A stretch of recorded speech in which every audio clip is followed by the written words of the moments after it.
सो आज हम ई के टाइम डी कैट के अंदर इंग्लिश में जो पंक्चुएशन हमने पढ़ा था, ठीक है, उसके प्रैक्टिस एमसीक्यूज़ नहीं किए थे हमने।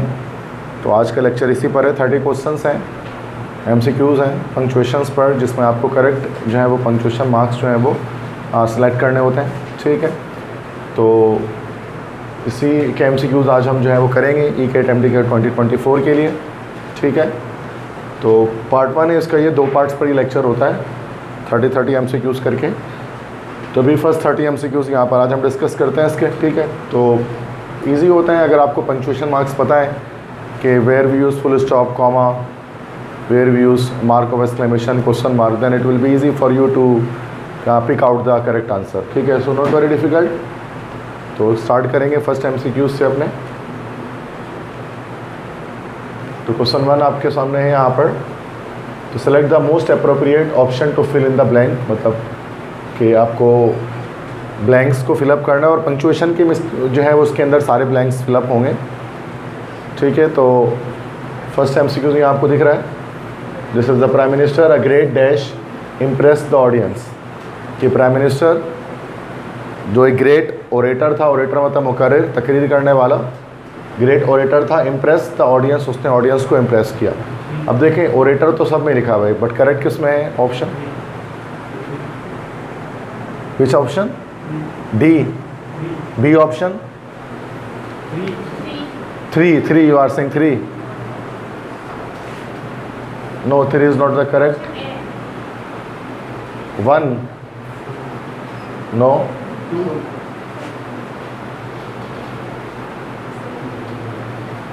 सो ऑप्शन 2 इज़ करेक्ट। वाई? चूँकि ये कॉमा का एक यूज़ हमने पढ़ा था कि नॉन एसेंशियल क्लॉज होता है ना, उसको हम बिटवीन 2 कॉमास यूज़ करते हैं। जैसे द प्राइम मिनिस्टर, और वो प्राइम मिनिस्टर को अभी एक्सप्लेन कर रहे हैं, अ ग्रेट ओरेटर, जो कि एक अजीम, एक जो है वो एक बड़ा एक मुकर्रिर था, उसने इम्प्रेस किया ऑडियंस को। तो अगर यहाँ पर अ ग्रेट ओरेटर आप नहीं भी लिखते हैं, if you are not going to write this part of the sentence, then still the sentence makes a clear sense, ठीक है। सो दैट्स वाई ये यहाँ पे भी कॉमा आएगा, इधर पे भी कॉमा आएगा, तो ये सेकंड ऑप्शन होना चाहिए। तो ये कॉमा के मल्टीपल यूजेजेस हमने डिस्कस किए थे, तो उन्हीं में से ही है एक यूज़, ठीक। तो ये थोड़ा सा इतना मुश्किल नहीं है, बट थोड़ा सा तो आप सोचेंगे इसके ऊपर, ठीक है, otherwise you will give the wrong answer. तो ये कॉमा के ही ज़्यादातर क्वेश्चंस हैं जो कि आज हम करेंगे उसके अंदर। ओके, सेकंड क्वेश्चन है, दिस इज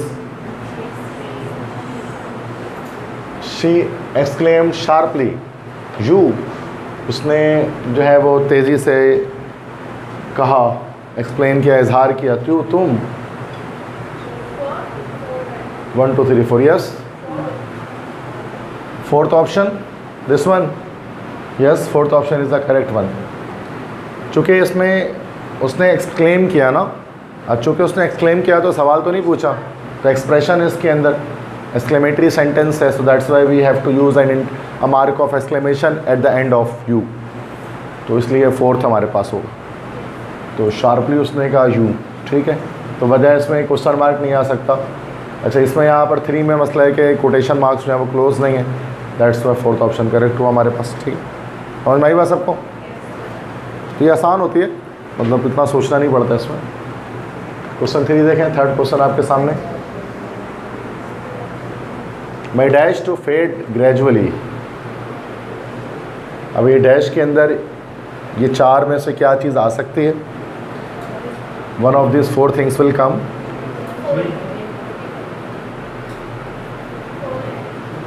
आप थोड़ा सोच सकते हैं इस पर, क्योंकि स्टूडेंट्स 3 भी कह रहे हैं, some of the students are saying 4, so there must be a single option which will be correct, not more than 1।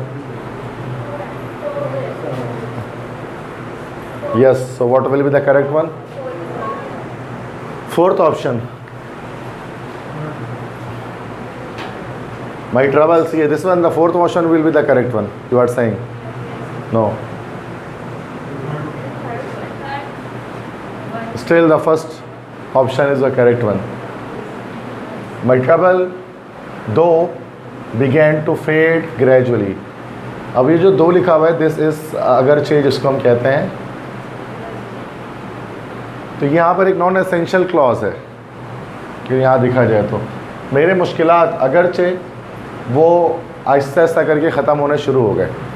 तो यहाँ दो अगर आप नहीं भी लिखोगे ना तो my troubles begin to fade gradually, तो ये कंप्लीट मीनिंग देगा अपना, ठीक है।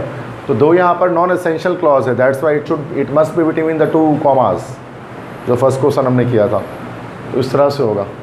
तो आई थिंक ये आपको मैं बता रहा हूँ कि इस तरह से आप समझें उसको, कि आप पढ़ के देखा करेंगे, अगर आप इसके बिना बना पा रहे हैं तो उसका मतलब कि ये नॉन एसेंशियल क्लॉज है।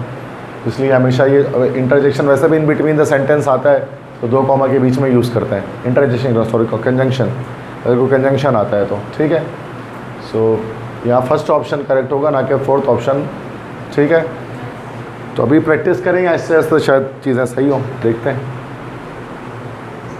क्वेश्चन 4 देखें। How do you know my secret, she asked, उसने पूछा तो मेरा राज कैसे जानते हो। ये तो आसान है, ये डायरेक्ट स्पीच में लिखा गया है, रिपोर्टेड स्पीच में पार्ट मिसिंग है।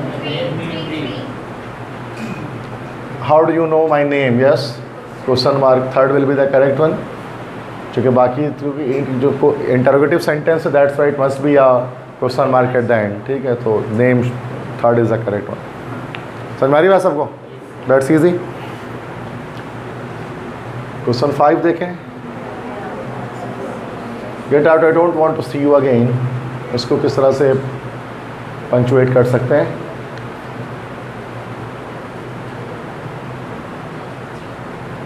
देख लें, सोच लें।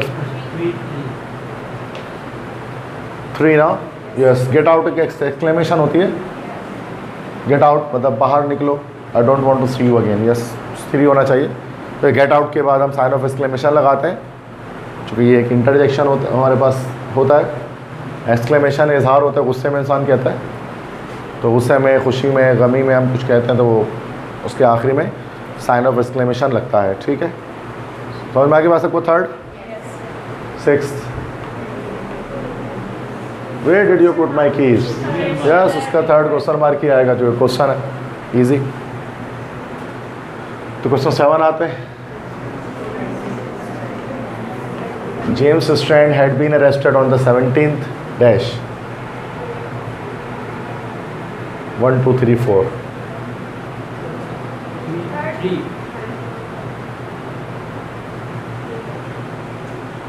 यस थर्ड होना चाहिए ना। 17th day of December at Edinburgh, yes सही है, 3 is the correct one, yes. Full stop सबके साथ ही होगा, वो शायद मिसिंग हो गया। फुल स्टॉप तो किसी में भी नहीं है, इसका मतलब कैन स्टूडेंट में होना था, तो फिर यहाँ पर लगा होता, ठीक। तो इसलिए ऐसा थर्ड करेक्ट है, चूँकि दिसंबर के बाद कॉमा आएगा हमारे पास, एट एडिनबर्ग, सही है। क्वेश्चन 8 देखें।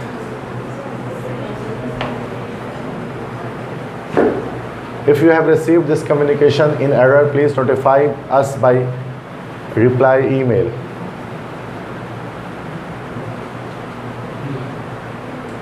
तो अभी देखिए 4 ऑप्शंस हैं इसमें, करेक्टली पंक्चुएटेड सेंटेंस कौन सा है ये आपको बताना है। थर्ड वन 2 कह रहे हैं, कुछ बच्चे कह रहे हैं 2, कुछ कह रहे हैं 3, तो एक ही हो सकता है, दोनों कैसे हो सकते हैं। 2 है, देख लें। नेट क्या आंसर बता रहे थे, बताइए ज़रा आप लोग दोबारा। 2 कह रहे हैं, सारे बच्चे 2 कह रहे हैं, all the students are saying 2, yes. 3 भी कह रहे हैं कुछ, और कोई 2 3, देखते हैं क्या है, 2 है कि 3 है, पता लग जाएगा अभी। If you have received this communication in error, please notify us by reply email. Okay. 2 is not correct, 3 is correct. ये कंडीशनल सेंटेंस है, सिंपल है। इफ़ का क्लॉज लगा हुआ है यहाँ कॉमा तक, उसके बाद एक रिजल्ट है, please notify us by the reply email, ये फर्स्ट कंडीशनल है। ठीक है, तो यहाँ पर कॉमा एक जगह आएगा, इधर 2 जगह थोड़ी ना आएगा, ये नॉन एसेंशियल क्लॉज वाली बात ही नहीं है। अगर आप इसको हटा दोगे ना जुमले को, तो ये पैटर्न ही नहीं बनेगा। If you have received please notify us by reply, तो क्या रिसीव, ये बताना पड़ेगा ना इसमें आगे। ये नॉन एसेंशियल क्लॉज थोड़े ना जिसको आप 2 कॉमा के बीच में डाल रहे हैं। ठीक है, If you have received this communication in an error, please notify us by reply email.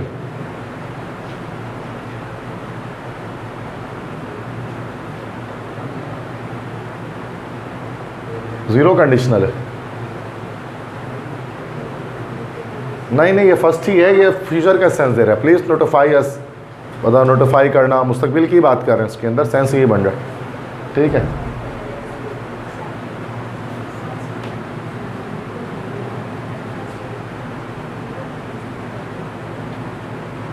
और क्वेश्चन 9 देखें ज़रा, आसान है ये तो। Alas friend our hearts are not inside us. अब फर्स्ट और सेकंड दोनों में बताइए कौन से बहुत आसान है। अलास फ्रेंड, अफसोस मेरे दोस्त। 1 2 3 4 बोले ना, 2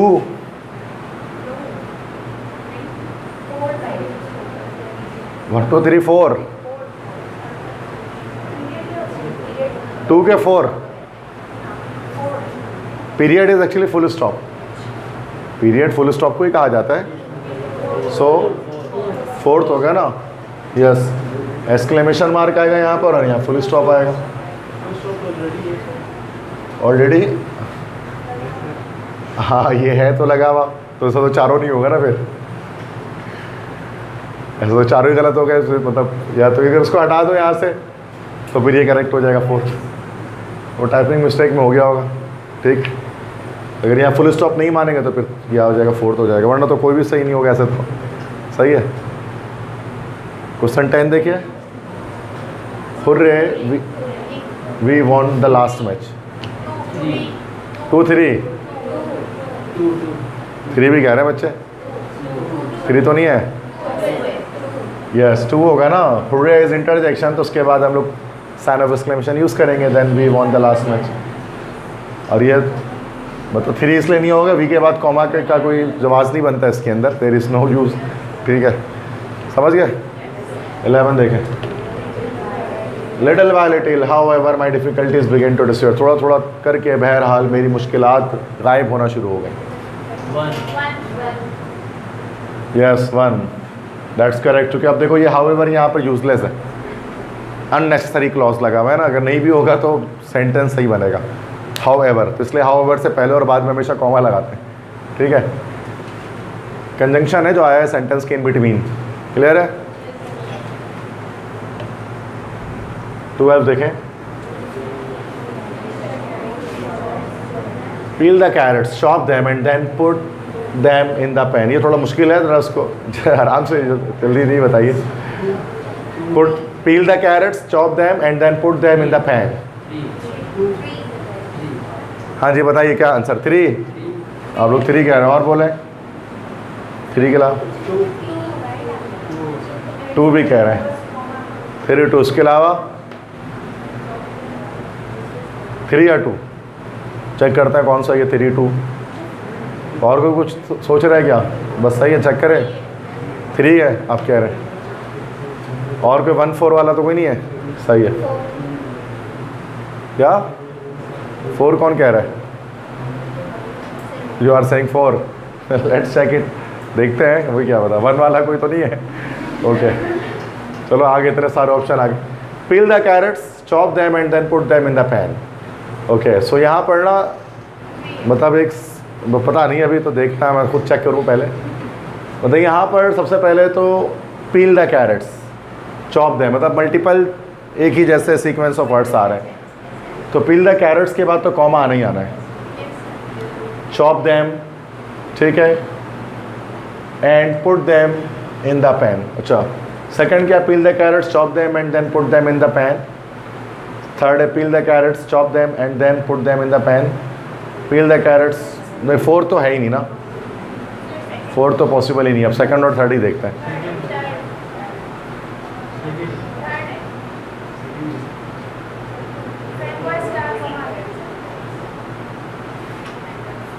okay that's our biggest blunder. First is the correct. Nobody gave the correct answer. Let's see how. ठीक है देखो, अब मैं बता रहा हूँ आपको। अगर आप यहाँ से अगर मतलब देखो ये सेकंड वाला तो मतलब अगर आप यहाँ से देन हटा दो ना, अगर देन ना हो यहाँ पर, अगर यहाँ देन नहीं होता तो फिर तो ये वाली बात सही हो जाती कि आप यहाँ पर थर्ड लगा लेते या सेकंड भी लगा सकते थे। ये ऑक्सफोर्ड कॉमा कहलाता है ना, एंड से पहले वाला। तो ऑक्सफोर्ड कॉमा जो होता है वो आप यूज़ कर भी सकते हैं, जोड़ भी सकते हैं। देन नहीं होता तो सेकंड भी सही होता, थर्ड भी सही हो जाता। लेकिन यहाँ पर देन लगा हुआ है। अगर ये होता ना peel the carrots, chop them and put them in the pan, तो फिर ये सही रहता, and then put them in the pan. ठीक है, तो जो भी देन यहाँ पर आ गया ना हमारे पास, ठीक है, तो उसके बाद दोबारा हमारे पास जो है वो कॉमा यूज़ होगा देन के बाद कॉमा आता है ना भाई। तो peel the carrots, chop them and then put them in the pan, तो कॉमा हमारे पास देन के बाद भी आएगा। तो अगर देन नहीं होता तो फिर आपका सेकंड थर्ड सही हो जाता। तो ये आप लोगों ने गलती की, तमाम बच्चों ने इसको देखते हुए, तो थोड़ा सा कंफ्यूजिंग सेंटेंस था ये। ठीक है, तो देन के बाद हमेशा कॉमा यूज़ करते हैं। THEN वाला जो देन होता है, ठीक है, THAN वाले देन में नहीं करता है, तो वो तो कंपैरेटिव डिग्री वाला होता है। तो ये देखें सारे बच्चों ने गलत दिया, तो थोड़ा अभी भी ज़रूरत है कि आप समझें उसको ठीक तरह से। तो इतने भी आसान क्वेश्चन नहीं है, थोड़ा दिमाग तो लगाना पड़ेगा।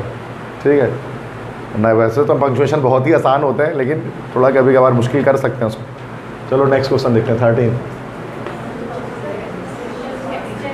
ये चलो ये तो आसान आ गया है, तो कुछ इतने आसान भी आ रहे हैं। देखो ये एक्सक्लेमेशन मार्क हो जाएगा, what a how huge house this is. तो ये एक्सक्लेमेटरी सेंटेंस है, व्हाट से स्टार्ट हुआ, that's why exclamation mark and में आएगा। यस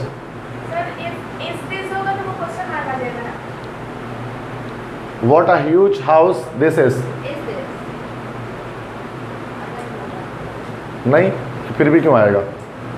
अगर इस तरह होगा is it a huge house तो आएगा ना क्वेश्चन मार्क। ठीक, मतलब व्हाट से नहीं, शुरू ही नहीं हुआ ये sentence. Did you realise what wrong have you done to him, easy है तो क्वेश्चन मार्क आएगा, सवाल है easy।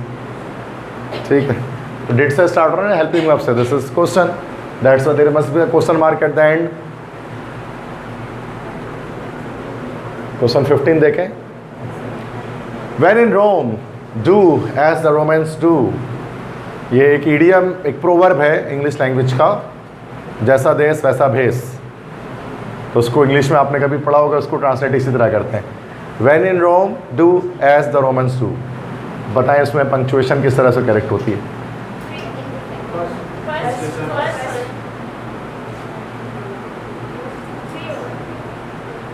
फर्स्ट और थर्ड,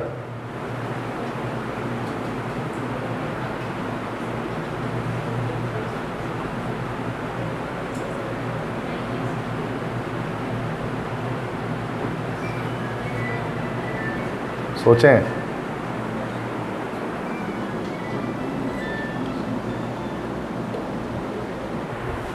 हाँ जी, चेक कर लें। यस फर्स्ट है, third is the correct. Wow, when in Rome do as the Romans do. ये हमारे पास दो क्लॉज लगे हुए अलग अलग। तो व्हेन इन रोम ये क्लॉज है, उसके बाद कॉमा लग के अब दूसरा क्लॉज है, डू एज द रोमन, करो वैसा जैसे कि रोमन्स करते हैं।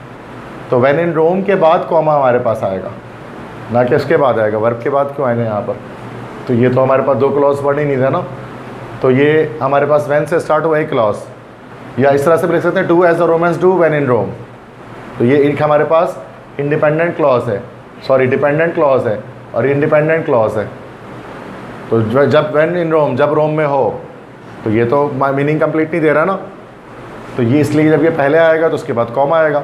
Do as the Romans do, ये इंडिपेंडेंट क्लॉज है, तो ये एंड में आया तो उससे पहले कॉमा आया हमारे पास।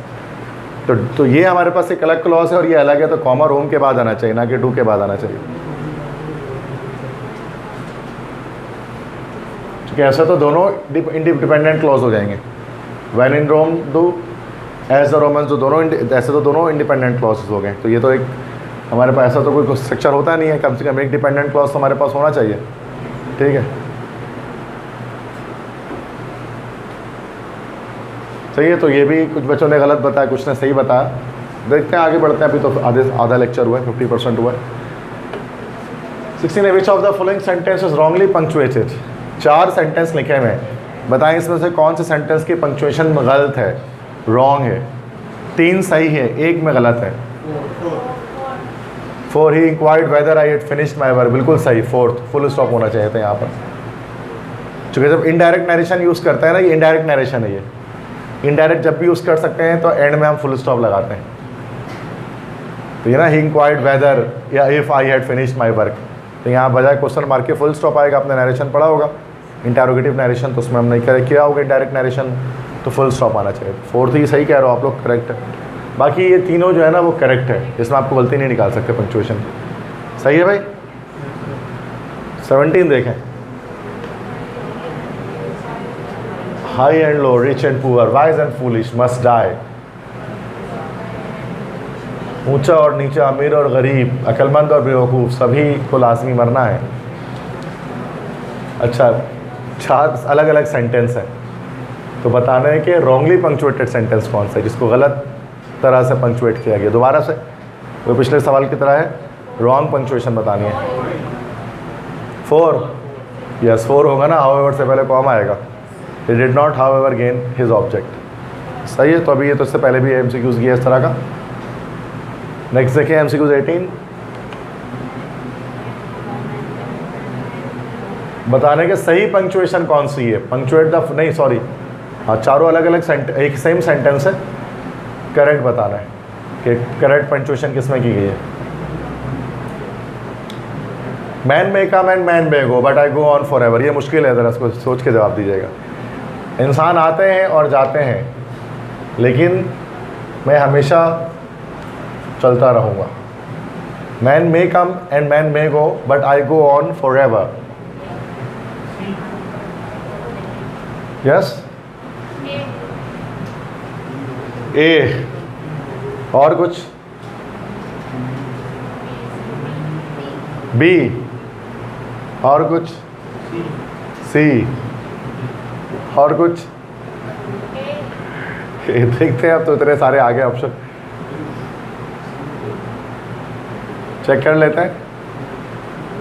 अच्छा, ये थोड़ा कंफ्यूजिंग सेंटेंस है, दैट्स सो मच कंफ्यूजिंग। देखो 2 डिपेंडेंट क्लॉज तो लगे हुए उसके अंदर है। होता है कि आप देखो 2 तरह से इसको हम देख सकते हैं इस सेंटेंस को। एक तरीका तो हम इस तरह से देख सकते हैं कि ये हमारे पास एक इंडिपेंडेंट क्लॉज है, ये हमारे पास एक इंडिपेंडेंट क्लॉज है, ये हमारे पास एक इंडिपेंडेंट क्लॉज है। और जब इंडिपेंडेंट क्लॉज आते हैं तो क्या होता है, फैन बॉयज से पहले हम लोग कॉमा यूज़ करते हैं, जो हम जानते हैं। इसलिए आपने यहाँ से पहले कॉमा लगा दिया और यहाँ से पहले कॉमा लगा दिया। दैट्स वाई आपने कहा कि बी ऑप्शन सर करेक्ट होने वाला है। ये तो होगा ही नहीं ना, बट से पहले कॉमा लगा भी नहीं, इसको तो हटा ही दो, सी तो हो ही नहीं सकता। सी को तो छोड़ दो। अब 1 और 2 में मुकाबले ए और बी में बी ही लगना चाहिए कि बी होना चाहिए, ऐसा ही है। बट ए करेक्ट है। रीज़न क्या है इसके पीछे, रीज़न जानते हैं क्यों? क्योंकि मतलब लॉजिक तो ये बनती है कि 2 हमारे पास इंडिपेंडेंट क्लॉजेस है ना, तो एंड से पहले तो कॉमा आना चाहिए, फैन बॉयज कंजंक्शन से पहले तो होना तो बी ही चाहिए ना, ए तो नहीं होना चाहिए। एक्चुअल में क्या है कि ये पूरा इधर से लेकर इधर तक ना ये एक फ्रेज है, ये 2 अलग अलग इंडिपेंडेंट क्लॉजेस नहीं है। Man may come and man may go, इंसान आता है और जाता है दुनिया से, तो ये तो एक सेंटेंस, एक फ्रेज है पूरा, तो इसी तरह से लिखा जाता है। तो ये 2 क्लॉजेस को मिला नहीं रहे इसके अंदर हम, दैट्स वाई इसमें कॉमा नहीं आएगा। हाँ, ये जो है ना but I go on for ever, ये हम इसमें मिला रहे हैं, दैट्स वाई बट से पहले सिर्फ कॉमा आएगा। That's why A is the correct one. अक्सर बच्चे बी लगाएंगे इसके अंदर, सिंपल सी बात है लॉजिक के लिहाज से, लेकिन इसका ए होना चाहिए क्योंकि वहाँ एक फ्रेज लगा हुआ है जो हमेशा उसी तरह से बोला जाता है, तो उसमें कभी हम कॉमा नहीं यूज़ करते हैं। ठीक है, तो ये चीज़ याद रखिएगा। तो अक्सर ए करेक्ट है, तो इसने ए ऑप्शन बताया। ठीक है, वैसे ए तो तुक्का मार के शायद सही बताया हो, ज़्यादा अगर आप लॉजिक लगाओगे तो बी ही सही लग रहा होगा आपको। अगर आप कॉन्सेप्ट पे चलोगे तो बी सही है, क्योंकि हमने यही पढ़ा है कि फैन बॉयज से पहले कॉमा लगता है ना भाई। लेकिन इसमें क्यों नहीं लग रहा है, ये फ्रेज है, एक्सेप्शन आ गया यहाँ पर। सही है, देख लें। ये भी 18 भी थोड़ा टफ क्वेश्चन था, ये टफ टाइम दिया इसने आपको। ओके 19 पंक्चुएट करना है। I therefore request to grant me leave, ये तो हम लिखते हैं ना एप्लीकेशन में, मैं आपसे दरख्वास्त करता छुट्टी इनायत फरमाएं। कैसे लिखते हैं इसको एप्लीकेशन में?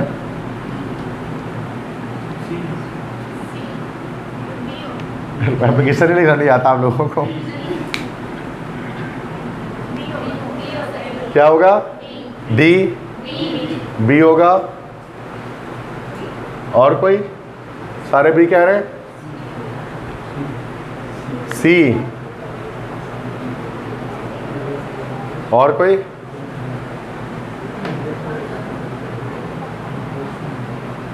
चलो भाई,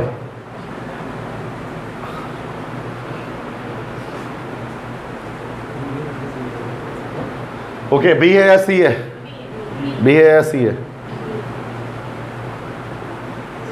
अगेन अगेन ब्लंडर है यार। ठीक है, क्या कर रहे हो तुम लोग? अब सारा रिकॉर्ड हो रहा है कि क्या बच्चे सारा कुछ बता ही नहीं पा रहे हैं बल्दिया टाउन में, तो बच्चे क्या कर रहे हैं ऐसा? सही बताओ। I therefore request to grant me leave. देखो, ग्रांट देयर फोर का मतलब वो तो इसलिए है, मैं इसलिए आपसे इल्तिजा करता हूँ कि आप मुझे छुट्टी इनायत फरमाएं। अगर तुम यहाँ से देयर फोर हटा दो ना, तब भी सेंटेंस सही बनता है। I request you to grant me leave, मैं आपसे इल्तिजा करता हूँ मुझे छुट्टी दें, तो देयर फोर की जरूरत थोड़ी नहीं थी यहाँ पर। तो ये अननेसेसरी क्लॉज होता है जो हम लिखते हैं आई के बाद। तो देयर फोर इसलिए कंजंक्शन बीच में आ रहा है, तो दोनों के कॉमा के बीच में आता है, हाउएवर जैसे आता है उसी तरह से। ठीक है, तो ये गलती कर दी आप सब ने। एप्लीकेशन जब भी लिखते हैं आप ऐसे ही करते, नहीं करते तुम लोग ऐसे? देयर फोर के बाद कॉमा लगाते हो, गलत करते हो।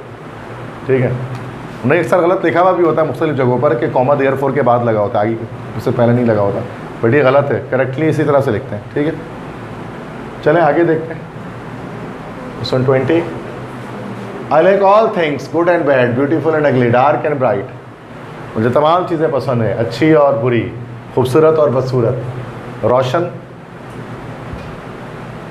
और तारीख।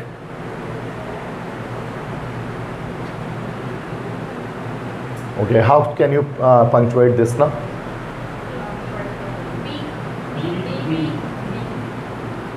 बी कह रहे हैं, और कोई?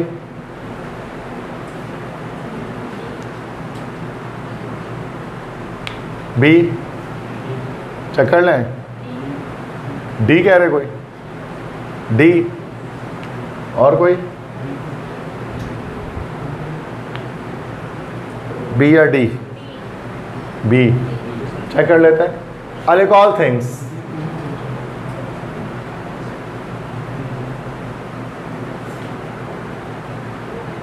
good and bad, beautiful and ugly, dark and bright.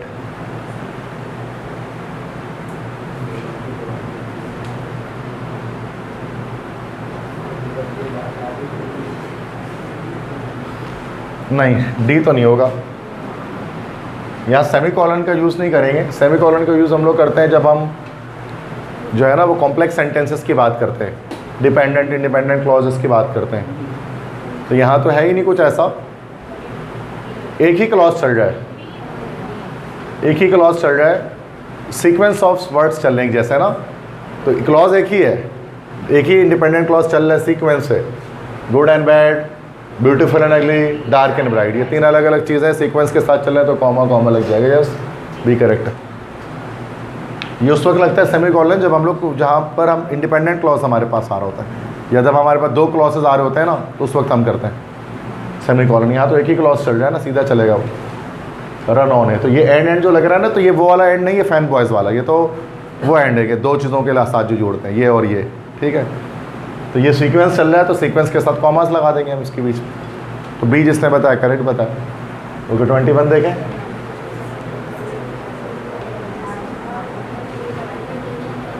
Easy है ये तो। 1 2 3 4 4, और कोई? Any more answers? 2, any more answers? 4 और 2? 2 देख लेते हैं पहले, गलत हो गया। Arun is a name, A must be capital. आर कहीं भी कैपिटल नहीं है, तो मसाइल तो हैं इसमें। तो 4th करेक्ट है, 4th is the correct one, क्योंकि इसमें सारी चीज़ें सही हैं। तो वहाँ तो पंक्चुएशन में कैपिटलाइजेशन मिस्टेक आई हुई है ना। नाम को हमने पता है कैपिटल से स्टार्ट करते हैं, और रिपोर्टिंग स्पीच में हमेशा कैपिटल लेटर से स्टार्ट होता है, रिपोर्टेड स्पीच में, सॉरी। 22 देखें। Perhaps cried he, there may be such monsters as you describe. शायद वहाँ वो मॉन्स्टर्स हों जैसा तुम वजाहत करते हो।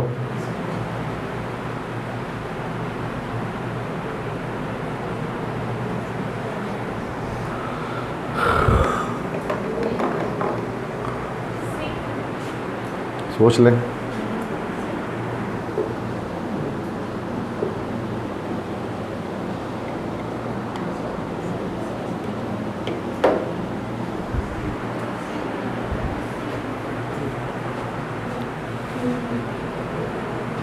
Yes, A option. और कोई ए कह रहे हैं और सी भी कह रहे हैं।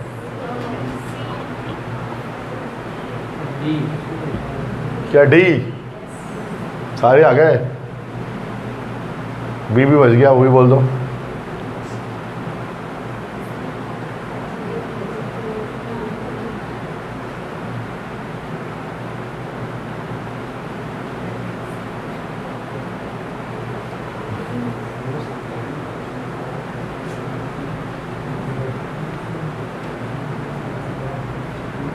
रिपोर्टेड इज अच्छा, ओके।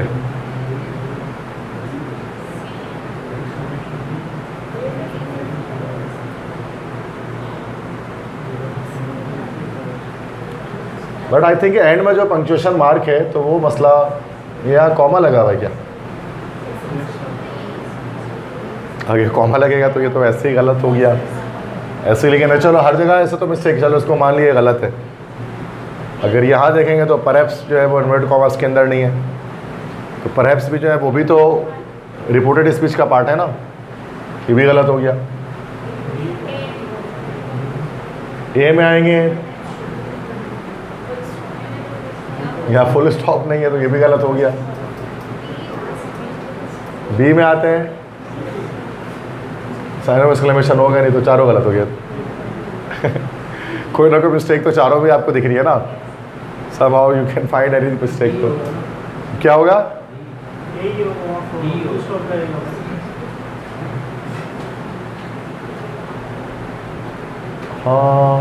हाँ ऐसा कर सकते हैं, यही बना लेते हैं, फुल स्टॉप लगा देते हैं इसको, तो ये करेक्ट हो जाएगा हमारे पास।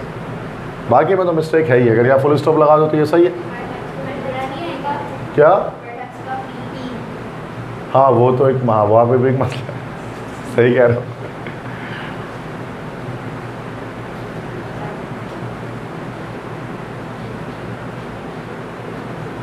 हाँ सही कह रहा हो, वो पी में भी तो मसला है, पी बड़ा होगा तो वो भी करना पड़ेगा।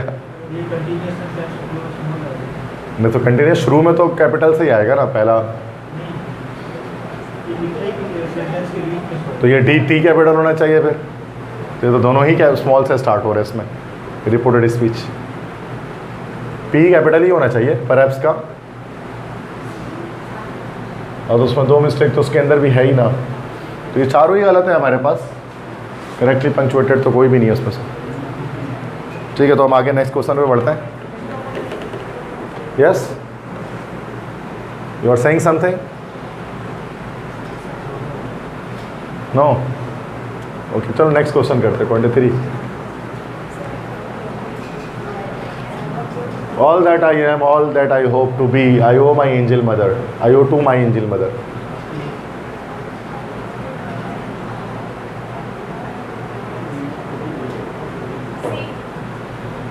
सी,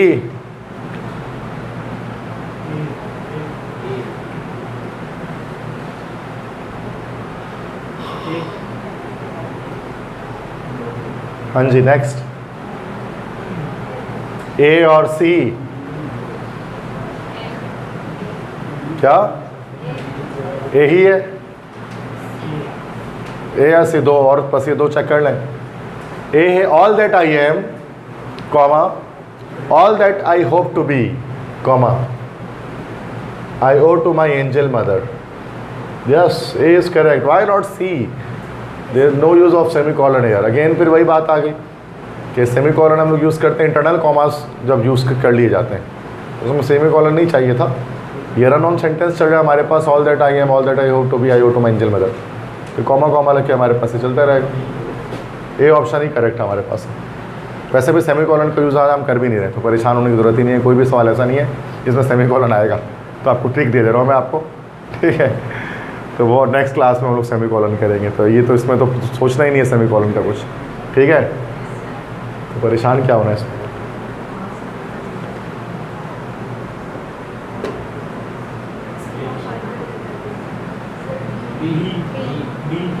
बी हो जाएगा how fine the weather is. ठीक है, B option will be the correct. Okay, next 25। He said have a nice day sir. He said have a nice day sir.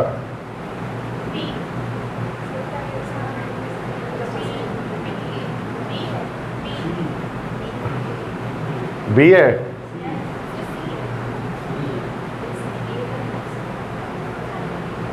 Yes, sir के साथ कभी साइन ऑफ एक्सक्लेमेशन नहीं लगाते हैं, मतलब घर से लोग लगा रहे होते हैं, बट दैट्स रॉन्ग। तो सर कोई एक इंटरजेक्शन तो है नहीं कि उसके साथ आप साइन ऑफ एक्सक्लेमेशन लगा रहे हो, फुल स्टॉप ही लगता है, और सर से पहले कॉमा लग गया जो कि टाइटल है। ठीक है, have a nice day sir, this is the correct way. तो ये गलत तरीका होता है साइन ऑफ एक्सक्लेमेशन लगाना एंड में सर के या मैडम के। जब हम इंग्लिश में भी जब रेस्पेक्टेड सर लिखते हैं ना, वेनरेबल सर, तो कॉमा ही लगाते हैं, और जो साइन ऑफ एक्सक्लेमेशन लगाते हैं एप्लीकेशन में वो गलत करते हैं। तो ये कुछ ना लगाओ ये भी चलेगा। जैसे आजकल न्यू स्टैंडर्ड ईमेल्स वगैरह में हम डेयर सर लिख के डायरेक्ट इंटर मार देते हैं, कॉमा नहीं लगाते, लेकिन साइन ऑफ एक्सक्लेमेशन तो लगने का कोई सवाल ही पैदा नहीं होता। ठीक है, सर के बाद चाहे आप ईमेल करो चाहे आप एप्लीकेशंस लिखो, वॉट एवर। ठीक है, 26। Day said to night I bring God's light. दिन ने कहा रात से मैं खुदा की रोशनी लाती हूँ, लाता हूँ। ये यस, आई थिंक ए और सी सेम है। ए और सी एग्जैक्टली सेम है ना, तो दोनों ही सही है, ए और सी। क्या नहीं, डी में कहा, डी में अपोस्ट्रोफी चेंज है ना गॉड्स में। ए और बी सी सही ऑप्शन है, जो दोनों ही सही है उसके अंदर। 27 देखें, alas the poor man is dead. C option होगा बिल्कुल सही, इंटरजेक्शन है अलास, अफसोस। 28 देखें, speaker said please lend me your years.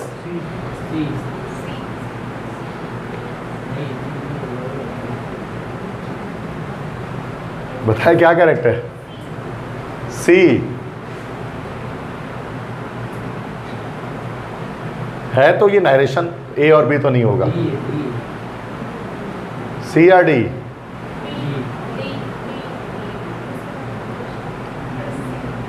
Yes, D. Please के बाद भी कभी साइन ऑफ एक्सक्लेमेशन नहीं आता, दैट्स रॉन्ग यूज। प्लीज बराए मेहरबानी है, कोई हैरत में थोड़ी ना बोलते हैं इसको, इंटरजेक्शन थोड़ी रहे कोई है। जो खुशी में, गमी में, हैरत में बोलते हैं वो होते हैं इंटरजेक्शन, प्लीज तो डायरेक्ट बोलते हैं। तो that's the D option correct. ये भी अक्सर मिस्टेक बच्चे करते हैं इसके साथ। 29।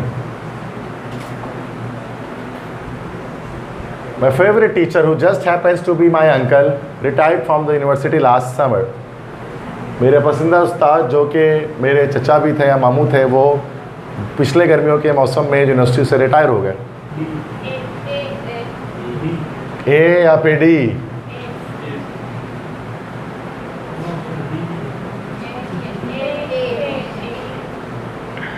ए ही होगा ना, अननेसेसरी क्लॉज लगा हुआ इसके अंदर, 2 कॉमास है ना। ठीक है, तो यही करेक्ट है। लास्ट क्वेश्चन होगा आज का।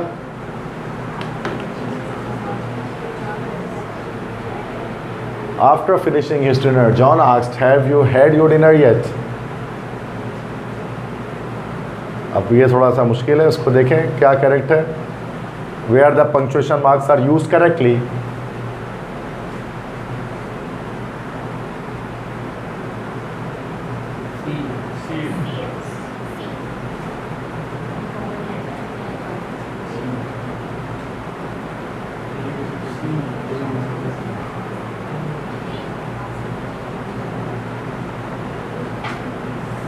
ए बी सी डी में से बताने करेक्ट प्रोनाउंसिएशन किस में यूज़ की गई है?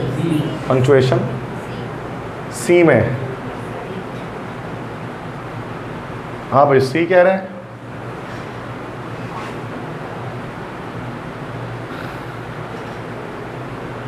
सी, सारे बच्चे सी कह रहे हैं लास्ट क्वेश्चन में। बी?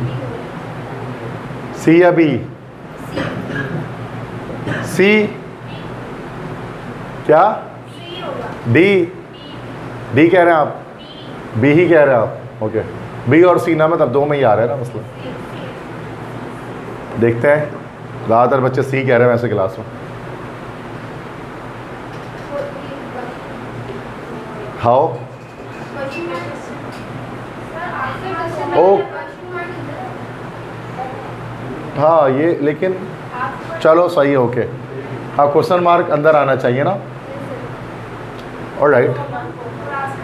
ऑलराइट, एक मिनट, इसमें तो नहीं लगा हुआ तो क्वेश्चन मार्क तो ये तो होगा ही नहीं। बी में चलो बी नहीं मानते हैं इस वजह से, इस मिस्टेक की वजह से डी में नहीं है। लेकिन यहाँ पर भी एक mistake, after finishing is dinner John asked, यहाँ कॉमा आना चाहिए था एक, चूँकि वो स्टार्टिंग आपका प्रेपोजिशनल एक फ्रेज आ रहा है ना, तो John asked after finishing is dinner होता तो मसला नहीं था। लेकिन ये डिपेंडेंट क्लॉज पहले आ रहा है ना, तो कॉमा यहाँ पर आना चाहिए था, तो अब तो ये सही हो जाता सी। तो चारों ही गलत है उसका मतलब, इसमें चारों ही रॉन्ग है। सी फिर भी करेक्ट हो जाएगा अगर यहाँ कॉमा लगा दो, और बी उस वक्त सही हो जाएगा अगर ये क्वेश्चन मार्क अंदर चला जाए। ठीक है,